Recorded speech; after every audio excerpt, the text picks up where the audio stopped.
Няма видимост за очите и ума. Мястото не е тъмно, просто нищо не се вижда. Има нещо като дим. Чува се рок. Определено се чува звук на рок.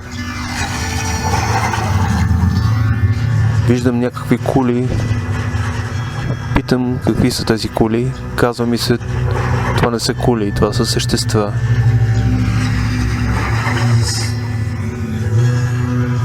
Това са гигантите.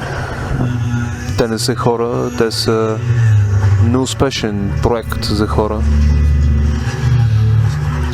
Това са нашите разбунтували се по-големи братя или полубратя.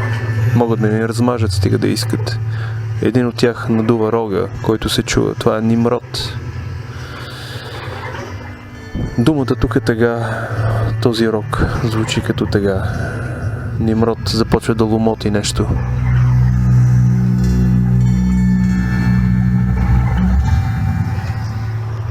Нищо не му се разбира. Той е наказан за това, че е издигнал Вавилонската кула. Неговият звук би трябвало да означава жажда, един вид жаден съм, но той не може да го каже. Мястото е пусто, но сухо. Огромен, мрачен кладенец и тези титани, побити като камъни около него. Имената на титаните е Фиалт, Антей, Бриарей.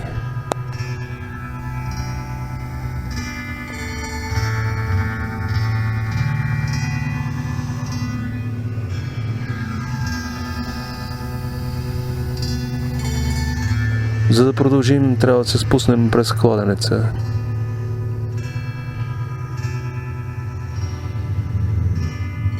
Трябва да използваме един от гигантите. Той ще ни спусне. Това е невероятно. Той ще ни вземе без да ни смаже в своите ръце. А ние не сме му никакви. Той няма нищо общо с нас. Той дори не е човек. Неговото зло е различно от човешкото зло. Ние му казваме: ти сега ще ни изпуснеш, защото така трябва. И той някак си ни слуша, като куче. А не е куче. Казва се Антей. Антей. Той е син на земята. Спускани надолу, много надолу, до самото дъно.